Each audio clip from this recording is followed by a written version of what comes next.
आधुनिक जीवन की आपाधापी, बढ़ता हुआ तनाव, एकदम से भाग दौड़ भरा जीवन, ये आपके शरीर में रोगों की दस्तक का सबसे बड़ा कारण है। अगर आप चाहते हैं कि आपका शरीर पूरे तरीके से स्वस्थ रहे, तो सामान्य तौर पर आपको यह समझना होगा कि आपके शरीर में इन रोगों की दस्तक का सबसे बड़ा कारण क्या है। कारणों में जब कारण समझा जाए तो कारण आया अनियमित दिनचर्या और असंतुलित भोजन। असंतुलित भोजन और अनियमित दिनचर्या यही रोगों का मूल कारण माना गया। लेकिन जो असंतुलित भोजन है, इस असंतुलित भोजन से भी बड़ा कारण माना जाता है भोजन करने की विधि का गलत होना। अगर आप आहार तो अच्छा ले रहे हैं, खाना तो अच्छा खा रहे हैं, लेकिन खाना खाने का तरीका यदि आपका अच्छा नहीं है, तो निश्चित ही वो अच्छा खाना आपके लिए अच्छा स्वास्थ्य नहीं डेवलप कर पाएगा। आपको खाना खाने में किन विधियों का उपयोग करना चाहिए, खाना आपको किस तरीके से खाना चाहिए, ये बहुत अच्छे तरीके से समझने की आवश्यकता है। वीडियो में अंत तक बने रहें ताकि हम how to eat food correctly ये प्रोसेस आपको अच्छे तरीके से समझा पाए।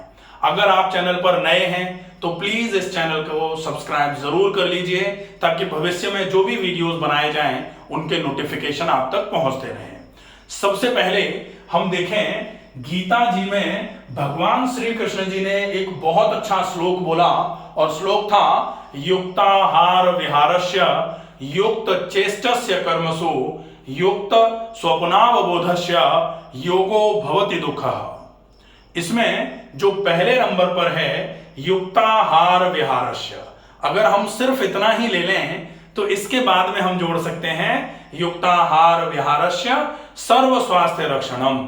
अगर आप अपने शरीर में पूरे तरीके से स्वास्थ्य चाहते हैं तो स्वास्थ्य के लक्षणों का होना इस बात का पर्याय होना चाहिए कि आप युक्त आहार और युक्त विहार करते हैं कि नहीं। तो अगर आप युक्त आहार करते हैं और युक्त आहार के साथ में यदि आप नियमित व्यायाम भी कर रहे हैं तो निश्चित ही आप स्वस्थ रहेंगे।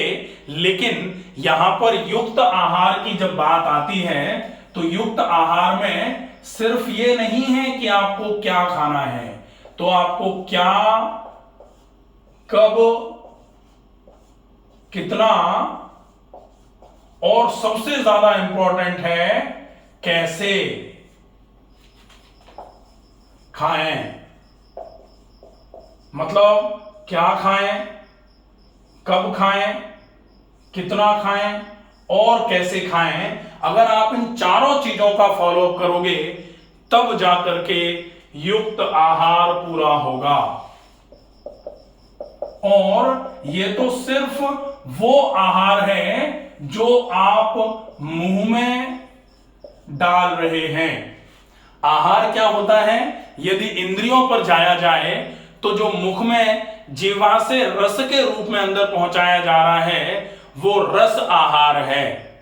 जो दृश्य के रूप में आंखों से अंदर जा रहा है वो आपका आंखों का आहार है। जो गंध के रूप में नाक से जा रहा है अंदर वो आपकी नाक का आहार है। जो शब्द के रूप में कानों से जा रहा है अंदर वो आपके कानों का आहार है। और जो स्पर्श के रूप में आपकी त्वचा से जा रहा है अंदर वो आपकी त्वचा का आहार है। ये 5 ज्ञानेंद्रियां हैं, इन पांचों ज्ञानेंद्रियों का अपना अपना आहार होता है। हम यहां सिर्फ जीवा के आहार की बात करते हैं जिससे हमारे पाचन तंत्र में आहार पहुंच करके हमारे शरीर का पोषण हो रहा है। लेकिन पोषण तो हमारे विचारों से भी होता है। विचार कहां से बनते हैं, जैसे शब्द हमारे कानों में पहुंचते हैं तो पोषण तो यहां से भी हो रहा है। हम बहुत अच्छा देखते हैं तो उससे भी, जैसे हम जब रामायण देखते हैं तो मन में वो भाव आना चालू हो जाते हैं तो पोषण तो यहां से भी हो रहा है। हम जब फूल की गंध लेते हैं तो यहां से भाव आना चालू हो जाते हैं तो पोषण यहां से भी हो रहा है। और मां जब त्वचा पर हाथ फेरे तो पोषण वहां से भी हो रहा है। तो ये पोषण है। आप यहां पर इस आहार को ठीक करके पूरे तरीके से स्वस्थ रहने की बात तो समझ लेते हैं, लेकिन साथ में थोड़ा इन पर भी ध्यान रखने की आवश्यकता होगी। ठीक है, तो हम आज तो सिर्फ इसी पर बात करेंगे कि वो युक्त आहार जो मुख के माध्यम से आपके शरीर में जा रहा है, उसमें भी क्या जाएगा, उसका टाइम क्या होना चाहिए, उसकी मात्रा कितनी होनी चाहिए और वो कैसे शरीर में जाए। तो खाना से ज्यादा जरूरी होता है खाने का तरीका। अगर खाने का तरीका ठीक है तो निश्चित ही वो खाना आपके पोषण शरीर में पहुंचा पाएगा, आपके शरीर का पोषण कर पाएगा। अगर खाने का तरीका ठीक नहीं है, खाने का समय ठीक नहीं है, खाने की मात्रा ठीक नहीं है, चाहे वो कम हो या ज्यादा, ठीक है, तो कभी कभी हम बहुत कम खा के ऐसा कहते हैं कि हम तो बहुत कम खाते हैं, वो भी उचित नहीं है। बैलेंस डाइट का मतलब होता है, संतुलित भोजन का मतलब होता है ना तो कम हो और ना ज्यादा। ऐसी अवस्था में जब आप भोजन करेंगे तब वो भोजन आपके लिए संतुलित आहार कहलाएगा और वो आहार आपके शरीर का पोषण करने का काम करेगा। अब आपको खाने को कैसे खाना चाहिए इस पर हम व्यवस्था देखें तो सामान्य तौर पर आपको जैसे ही बोला जाता है कि खाने के एक गिलास को खाने को पिए, मतलब खाने के एक गिलास को 60 बार चबाकर खाएं। जैसे ही 60 बार सुनते हैं, एक बार तो कुर्सी छोड़ के खड़े हो जाते हैं कि क्या बात कर रहे हो, 60 बार कौन चबाता है। लेकिन 60 बार चबाने में आपका बहुत भला होने वाला है। कई मेरे पेशेंट्स तो हम बोलते नहीं है, सामान्य तौर पर साधक बोला जाता है, स्वास्थ्य साधक, लेकिन कई लोग ऐसे हैं जो पाचन तंत्र की बड़ी बड़ी बीमारियों से ग्रस्त हैं, लेकिन उन्होंने जैसे ही खाने को इतनी बार चबा के खाना शुरू किया, उनको 10 से 15 दिन में ही बहुत अच्छा इफेक्ट आना चालू हुआ है। तो अगर आप भोजन को बहुत चबा करके खाने में समय लगाना चालू कर देंगे तो यहां आपका फायदा हो रहा है।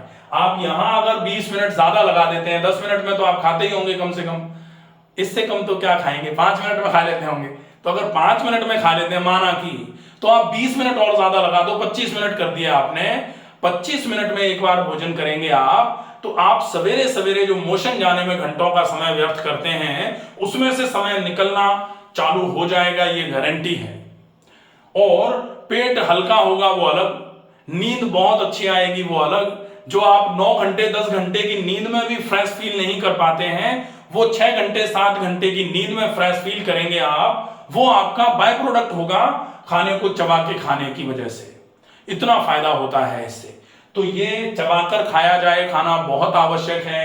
साथ में क्या खाया जाए, मतलब सात्विक भोजन करें। कब किया जाए, मतलब eat only when you are hungry, जब आपको भूख लगे तभी खाएं। लेकिन कभी कभी ऐसा होता है कि बीमारी आपकी भूख को खा जाती है, बीमारी आपको भूख नहीं लगने देती है। ऐसे समय में आपको चक्र बनाने की आवश्यकता है। तो आप नाश्ता लगभग, जिसको अल्पाहार बोला जाता है, वो 9 साढ़े 9 बजे कर लें। लंच आपका 12 बजे हो जाए, डिनर आपका 7 बजे के आसपास हो जाए। दिन भर में आप 7 से 8 गिलास कम से कम पानी पिए। सवेरे सवेरे कम से कम 3 गिलास पानी सवेरे जागते ही पी लें। यह आपके लिए कब उपलब्ध हो जाएगा, कितना का मतलब होता है कि आप उतना खाएं कि आपको भूख लगी रहे। ऐसा नहीं कि भूख को आज मिटा के ही मानेंगे, वैसा नहीं होना चाहिए। तो यह विशेष ध्यान रखा जाए कि आपको भूख लगती रहे, उतना खाया जाए। मतलब कहा जाता है half of the stomach should be filled with solids, 1/4 with liquid and 1/4 should be kept empty. 1/4 खाली छोड़ देना चाहिए, 1/4 लिक्विड से भरना चाहिए और आधा पेट भोजन करना चाहिए। ये आपके लिए कितना भोजन किया जाए उसका आंसर है। ठीक है, तो ये बातें मुझे लगता है आपको समझ में आई होंगी। अगर आपको ऐसा लगे कि ये बातें सभी के लिए बहुत आवश्यक हैं तो प्लीज इस वीडियो को ज्यादा से ज्यादा लोगों तक शेयर करें। स्वस्थ रहिए, सुरक्षित रहिए। धन्यवाद।